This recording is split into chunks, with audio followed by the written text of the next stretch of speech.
130, el podcast para hablar de las altas capacidades, porque 130 no es un número.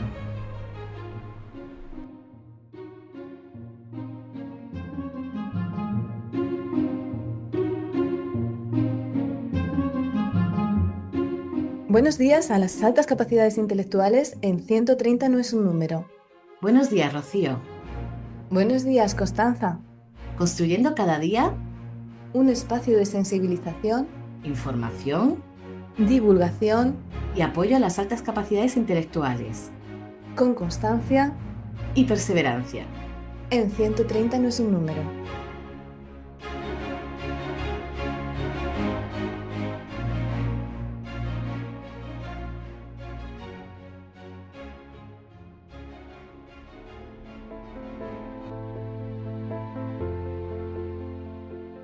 Buenos días a todos y todas. Hoy en 130 no es un número tenemos con nosotros a Antía Blanco Bernárdez, fundadora y directora de Centro Videre en Pontevedra, centro de referencia en optometría en toda Galicia, de alta especialización en terapia visual en población infantil y adulta.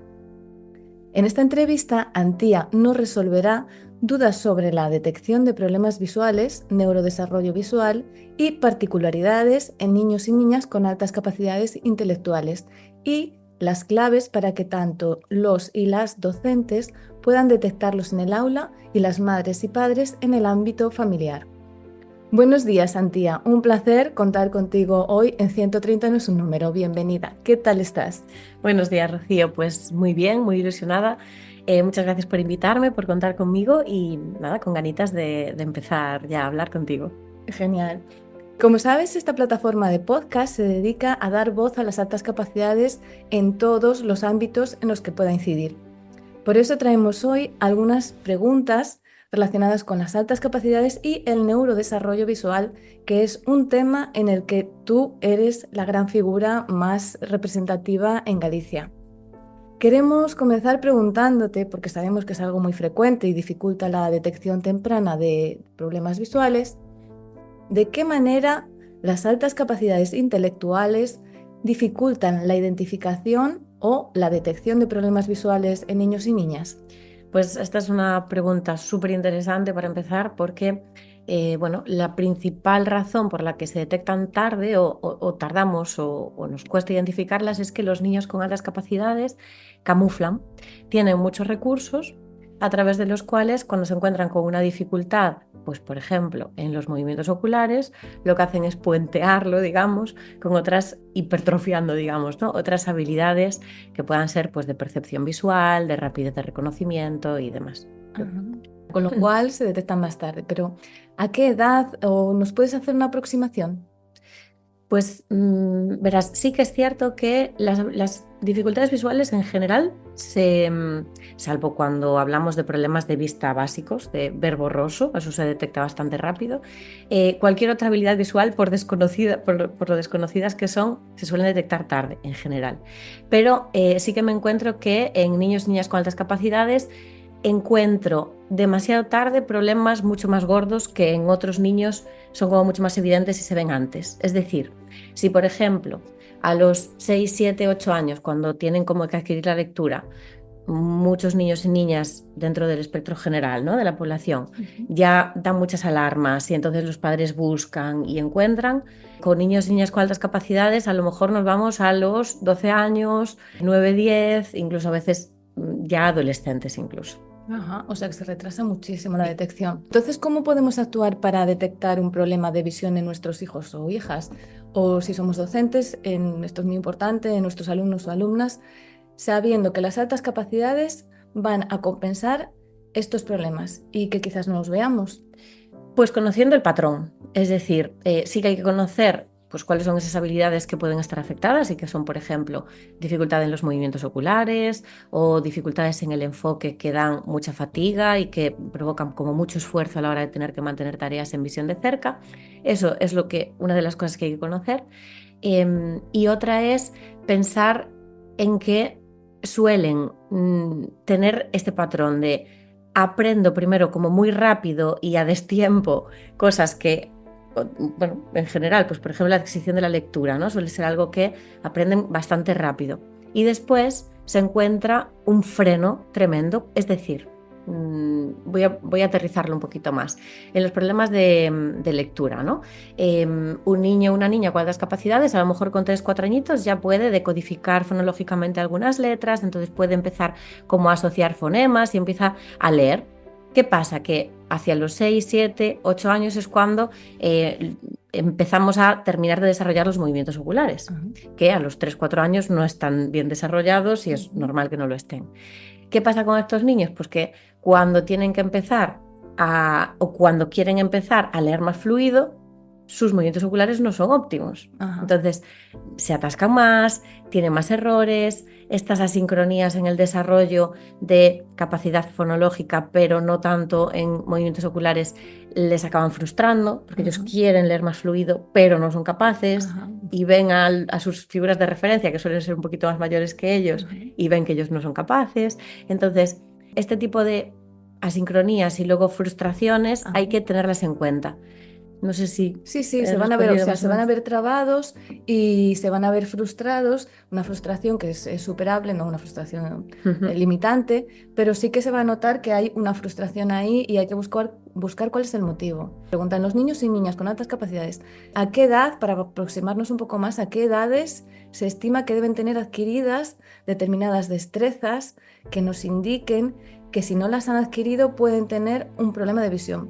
Me encantaría poder responder en edades, pero ocurre una cosa con las altas capacidades, que no hay investigaciones hechas al respecto. Entonces, pasa pues como en otras áreas del conocimiento, tenemos investigaciones hechas en la población general, pero no en población específica.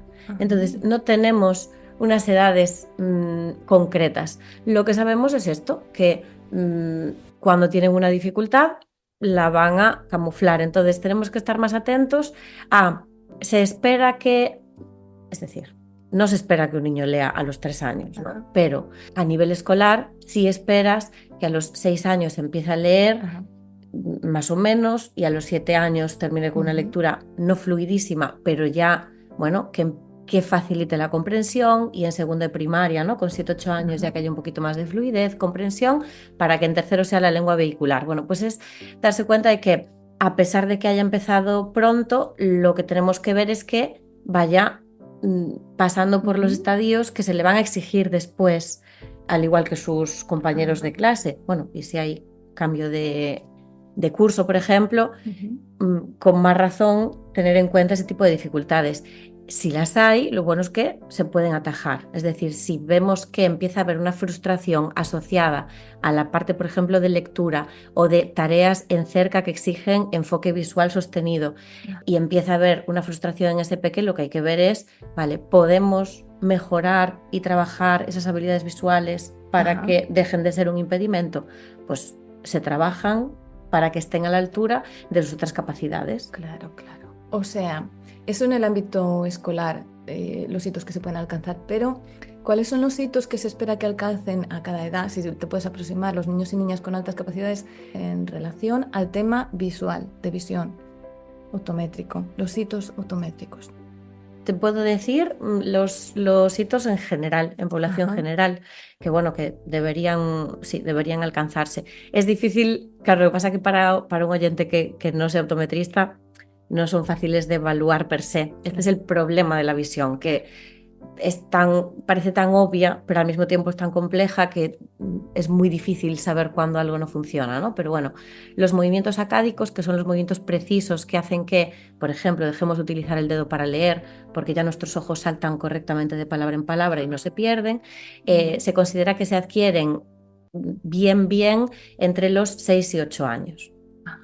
Y yo lo que he visto en niños y niñas con altas capacidades es que ahí no hay mucha sincronía, es decir, sí que la precisión no la suelen desarrollar antes, pero aquí no estoy hablando de estudios científicos porque no existen de momento, estoy hablando de mi propia experiencia, que siempre hay un sesgo, es decir, yo tengo esa sensación, pero no puedo afirmarlo. En cuanto a capacidad de enfoque, sí que entre los 3 y los 4 años deberían tener todos una capacidad de enfoque en cerca bien sostenida y flexible incluso, ¿no? Los cambios de enfoque. La agudeza visual, sí que la agudeza visual he visto que mejor, como que tiene agudezas visuales un poquito superiores a la población general. Creo que se debe también a otras habilidades de discriminación de los detalles, que también a nivel perceptivo sí que se ve como que está un poquito por encima. Entonces, si un niño hasta los 6 años más o menos puede no conseguir una agudeza visual como la de un adulto, a lo mejor en un niño con altas capacidades podemos encontrar que con 4 o 5 años ya te discrimina letras muy pequeñitas. Muy buenas referencias para los padres. Con el tema de la investigación, pues vamos ahí a darle un empuje, ¿no? También para que haya investigación en este sentido. Sí. Y poder mejorar la vida de los niños con altas capacidades. Voy con la siguiente pregunta. ¿Ante qué señales las familias deben acudir con sus hijos o hijas a un optometrista o, si somos docentes, recomendarles que acudan con nuestro alumno o alumna a un optometrista? Bien, pues los síntomas, algunos son los obvios son obvios, ¿no? Es decir, el que un niño se levante para ir a ver a la pizarra, que guiñe los ojos para ver bien, ¿no? Esto es la visión borrosa, esto es muy fácil. El problema está en estas otras cositas, ¿no? Si, por ejemplo, un niño o una niña vemos que en actividades que son pues, a distancias un poquito más largas, en el encerado o con otros niños, se concentra, es capaz de estar bien. Sin embargo, cuando le ponemos tareas que son más visuales y de cerca, pierde la atención. Ojo, no nos va a decir que ve borroso. Pierde la atención, necesita levantarse y hacer otras cosas. Ese tipo de comportamientos de rechazo de las tareas en cerca o pérdidas de atención, concentración en tareas de cerca pueden estar indicándonos que su enfoque no es adecuado, se cansa, se fatiga, llega a ver borroso o doble incluso y por lo tanto pide descansos. Entonces esto a cualquier edad, en cualquier niño o niña, debería ser como saltarnos la lucecita esta de alarma. Y luego pues si, por ejemplo, cuando están ya adquiriendo la lectura, cuando ya ha empezado primero de primaria, terminando primero de primaria, segundo, si vemos que se salta muchas palabras al leer, le cuesta mucho los cambios de línea y se va pues 2 líneas para abajo, que usa el dedo para leer, lo cual hasta cierta edad, hasta los 6-7 años podría ser bien, pero si por ejemplo lo animas a quitar el dedo y ves que empeora mucho su lectura y su precisión lectora, de nuevo lo mismo. Y esto del dedo ocurre, esto lo he visto en niños y niñas con altas capacidades, de estar ya por ejemplo en quinto, sexto de primaria y seguir necesitando el dedo para usarlo y cómo eso, su rendimiento, su capacidad incluso de comprensión cae en picado cuando le quitas el dedo. ¿Por qué? Porque su cerebro tiene que estar pensando en qué línea va y no tanto en el contenido de lo que está leyendo. Entonces, o sea, el dedo, atención al dedo para docentes y para familias. Si los docentes os dicen que vuestro hijo necesita el dedo todavía ya cuando es a partir de segundo o tercero de primaria, atención porque a lo mejor el docente no se ha dado cuenta y las familias os podéis dar cuenta. O al revés, a lo mejor las familias os dicen que necesita leer con el dedo y sois los docentes y decís, bueno, pues puede ser que tenga un problema y necesito un optometrista. Bien, entonces, ¿qué es lo que podemos esperar que detecte durante las revisiones ordinarias que se hacen en la Seguridad Social? ¿Y qué es lo que no se detecta en estas revisiones y, por tanto, debe ser necesario que acudamos a un optometrista? Bien, esto me parece también una pregunta muy importante que abordar porque se desconoce mucho esto y en muchas comunidades autónomas de aquí de España todavía no existe un optometrista dentro de la Seguridad Social. Entonces, cuando se manda a un niño a revisar por la Seguridad Social suele ser una revisión oftalmológica. Entonces, ¿qué hace una revisión oftalmológica? Pues digamos que revisa la integridad ocular, la salud de los ojos. Detecta y descarta patologías, enfermedades que haya que tratar, bien con tratamiento farmacológico, bien con cirugía. Es decir, eso, va a descartar cualquier tipo de enfermedad. Sí que es cierto que también, en paralelo, pues también hacen evaluación de la agudeza visual y si hace falta poner gafas, pues se recetan, ¿no? los cristales de las gafas. Pero digamos que no se abordan estas dificultades más funcionales. Esto es como si yo tengo pues, una molestia en la espalda y me voy al traumatólogo, y me dice que está todo bien. Bueno, sí, pero funcionalmente algo estoy haciendo mal, y el que a nivel funcional te va a explicar mucho mejor y te va a dar la solución es el fisioterapeuta, ¿no? Que somos ese perfil igual, pero a nivel de ojos, los optometristas. Vamos a evaluar otras cosas como esto que hemos hablado, es decir, los ojos están sanos, no hay ninguna patología, la retina está bien, la córnea está bien, los músculos oculares están bien y no tendrían por qué funcionar mal, y sin embargo, digamos que no movemos los ojos de forma precisa, no hemos desarrollado las habilidades de enfoque sostenido. Pues eso es la diferencia un poquito de lo que se evalúa dentro de la seguridad social, que nos quedamos en la parte de salud ocular, y nos falta toda la parte de funcionalidad. Aunque el sistema esté sano, ¿cómo lo uso?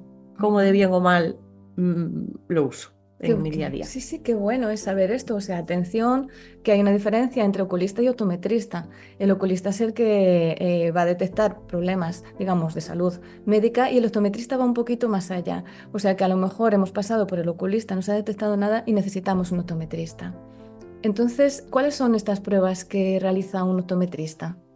Pues mira, ponemos foco en muchas habilidades. Una de las primeras que evaluamos es la visión en 3D, y no solamente con el librito de cerca, sino la visión en 3D de cerca y de lejos, que nos dice, por ejemplo, pues cómo un niño puede calcular distancias que al final van a repercutir en su confianza a nivel espacial. Entonces, esto influye, si yo no calculo bien distancias, influye en habilidades motoras y seguridad para moverme por el espacio y en el parque, por ejemplo, pero también a veces en las relaciones interpersonales o en los deportes con personas. Si yo no sé a qué distancia estás, tampoco sé si te me estás acercando muy rápido o muy lento, y no sé dónde ubico a las personas.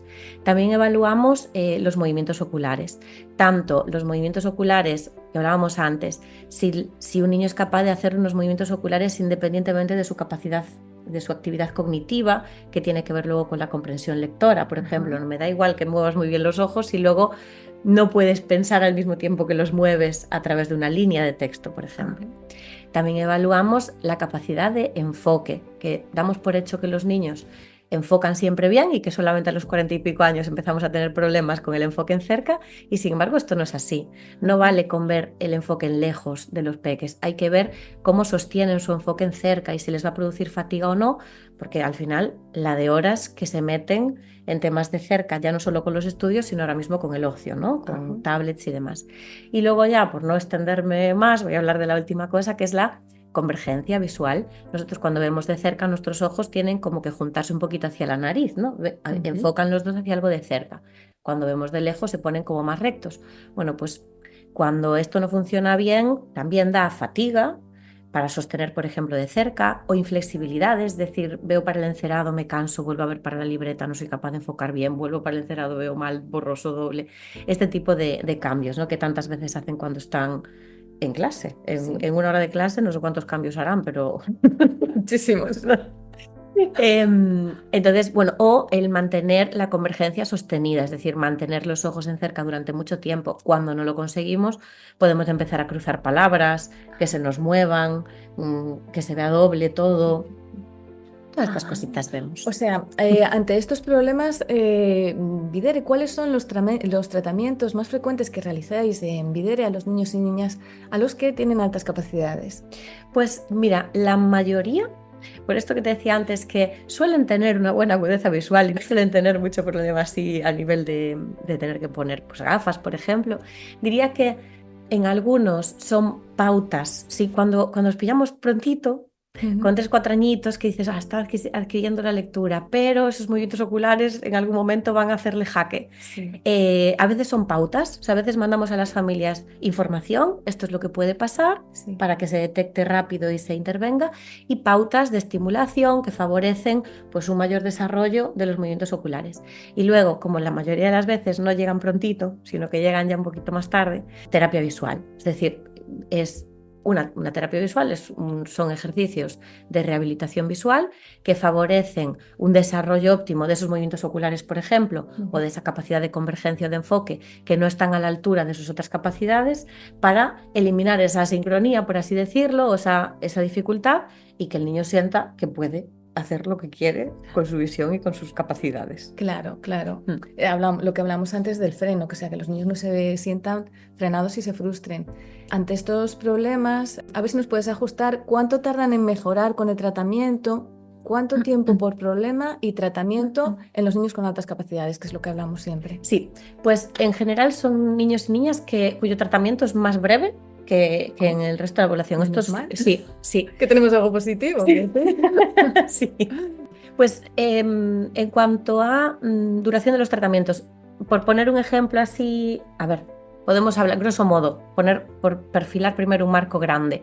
Entre 3 y 6 meses, la inmensa mayoría, ¿vale? Qué bien. No suelen ir a más. ¿Qué pasa? 3 meses pueden ser los que tienen solamente dificultades en los movimientos oculares.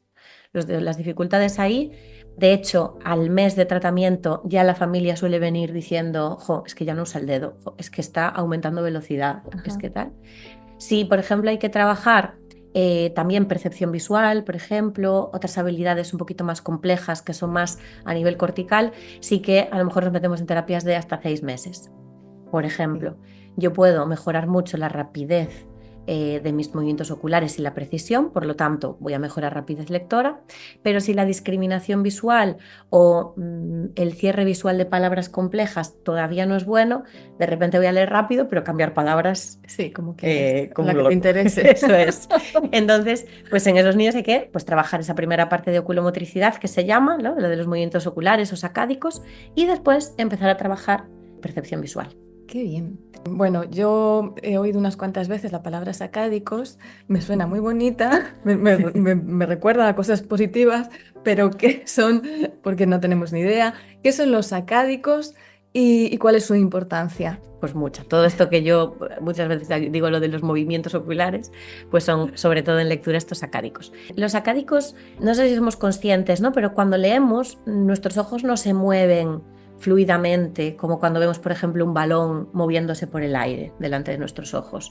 Lo que hacen es saltar de palabra en palabra. Son saltos muy rápidos y que deben ser muy precisos en la lectura. Y son sacádicos, los sacádicos los hacemos, aquí sí que hay investigaciones, más o menos unos 60.000 sacádicos diarios hacemos. Cuando rastreamos una cara, cuando saltamos de una persona a otra, cuando estamos hablando, por ejemplo, en grupo, todo eso son sacádicos, movimientos rápidos, saltos. ¿Qué pasa? Pues eso, que en lectura son muy pequeñitos y tienen que ser muy precisos. Y cuando no se desarrollan correctamente, tenemos todos estos síntomas que hablábamos antes de saltamos palabras, nos cambiamos mal de línea, necesitamos el dedo porque si no, nuestros ojos a lo mejor se saltan 4 palabras para adelante y no saben dónde estábamos. O también, cuando hay dificultades en los sacádicos, hay dificultades en el rastreo visual. El rastreo visual ya sea cuando estamos haciendo una copia del encerado y queremos ver para el encerado y encontrar dónde habíamos quedado en la copia para seguir copiando, ya sea en, por ejemplo, jugando con puzzles. Hablábamos al inicio de las compensaciones, ¿no? Que tienen los peques. Bueno, pues lo que se ve un montón en peques que tienen dificultades en los sacádicos y altas capacidades al mismo tiempo, es que desarrollan otro tipo de habilidades. Por ejemplo, tengo visto niños que tienen muchas dificultades en los sacádicos, pero a nivel de discriminación, rastreo, figura fondo, para, por ejemplo, hacer puzzles, la tienen hiper desarrollada. Para compensar, si mis ojos no son muy precisos, se hacen un poco un barrido caótico, lo que tiene mi cerebro es que procesar muy bien la imagen para, a pesar de eso, detectar lo que quiero. Entonces es un ejemplo muy claro que veo cuando evalúo peques con altas capacidades de cómo compensan con ciertas habilidades perceptivas, en este caso visoperceptivas, una dificultad oculomotora. O sea que tenemos que desarrollar bien, ahora que ya conocemos lo que significa la palabra sacádicos y que nos gusta tanto, hay que desarrollar bien los sacádicos. Es un tema que no se puede dejar. El efecto de la acción de 2 o más causas es superior a la suma de los efectos individuales. Y a este respecto sabemos muy bien que la sinergia que se produce en Videre es debido a que todos los que forman el equipo son excelentes profesionales y nos lo dicen muchísimas veces en la asociación, en Diversentes. Entonces, ¿cuántos profesionales componéis el equipo de Videre en Pontevedra y qué formación tenéis? Muchas gracias por el... Es la verdad, ¿no? Es que es verdad, Pues ahora mismo en Videre somos 6 personas, somos 5 optometristas y luego Rita, que es la recepcionista, que es con la que os encontráis en el teléfono cuando llamáis. Y las 5 optometristas que trabajamos estamos todas ultra especializadas en diagnóstico de este tipo de problemas de dificultades visuales en cuanto al desarrollo y tratamiento mediante sobre todo terapia visual, aunque también ahora un poquito más especializadas también en la rama de control de miopía, que también es un problema ahora mismo, pues también tenemos otra rama, ¿no? Pero digamos que lo potente y donde se centra además la formación de todas, porque tenemos... Los dos tienen el máster del Centro de Optometría Internacional, yo tengo el de alta especialización en terapia visual. Bueno, tenemos diferentes formaciones, pero todas ellas son todas hiperfocalizadas en la rehabilitación visual de personas con dificultades en el desarrollo visual y el diagnóstico en peques, sobre todo, aunque bueno, trabajamos también con todo tipo de población. O sea, rehabilitación visual, diagnóstico. Sí. Y entonces las familias que lo necesiten, ¿cómo pueden ponerse en contacto con vosotros y vosotras? Pues nosotras la clínica la tenemos en Pontevedra. A veces nos preguntan si tenemos ya aperturas en otros lados. No, estamos en Pontevedra. Vamos a abrir ahora una clínica más grande, eso también en pleno centro. Y nada, pues llamando o buscándonos por Instagram videre.optometrista o en Google por Videre Centro de Optometría, llamándonos, mandándonos un WhatsApp, incluso a través de la web tenemos un apartadito para pedir cita. O sea, tenéis uno en Pontevedra y vais a abrir otro más grande en Pontevedra también, ¿no? Sí, bueno, realmente nos vamos a mudar a una clínica más grande. Sí. ¿Y la nueva dirección? El nuevo sitio es en zona de Campolongo, la Plaza Veiga da Eira se llama, número 2, en la oficina 2 vamos a estar. Es al ladito donde está la Xunta, donde está el tráfico. Sí. Qué bien. Con un parking justo debajo, con parkings también así, aparcamientos también alrededor. Yo creo que está muy bien. Una zona de parque para niños. O sea, y tendréis muchísimo sitio ya ahora para trabajar con los niños. Sí, o sea, ampliamos a más del doble de lo que tenemos ahora mismo. ¿Cuántos metros? Pues unos 150, wow. 160. Se lo van a pasar porque es que hay que decir que los niños además se lo pasan bien. Sí. O sea, no es una ludoteca porque se va allí a trabajar los problemas optométricos, pero se lo pasan bien y disfrutan. Sí, o sea, nuestro enfoque es muy dentro del neurodesarrollo y se sabe que el cerebro aprende cuando está feliz, contento, cuando está conectado, ¿no? Entonces, la terapia visual es algo, aunque haya ejercicios un poco más de concentrarse, es algo que digamos que el vehículo es el juego, y el movimiento y la emoción, eso es. Entonces, pues, hacemos muchos juegos pues con cama elástica, Bueno, se lo pasan pipa y ahora vamos a tener un sitio mucho más grande para poder pues por un lado abordar más casos, porque ahora mismo tenemos una lista de espera importante, entonces bueno, queremos poder abordar más casos y ver a más peques, y por otro lado pues en unas instalaciones ya acordes a la cantidad de gente que tenemos también trabajando, claro. Qué guay. Y tenéis una página, ¿no? Entonces. Sí, centrovidere.com. Vale, pues entonces entrando ahí, supongo que ya se podrán ver las fotos, o a lo mejor no, o próximamente se verán las fotos de la nueva ubicación. Próximamente. Estamos ahí. Bueno, pues muchas gracias, Antía. Ha sido estupenda toda la información que nos has aportado sobre el tema, que no se trata con mucha frecuencia y sobre el que era necesario arrojar luz para ser siempre un apoyo en esta dura tarea y a la vez tan maravillosa que es la crianza y la educación de los niños y niñas con altas capacidades intelectuales. Gracias, Rocío, un placer de verdad estar aquí. Me he sentido súper cómoda y nada, eso que encantadísima siempre de hablar de estos temas contigo. Genial, esta es tu casa, ya lo sabes, y esperamos tenerte pronto de nuevo en 130 no es un número. Un abrazo y hasta pronto.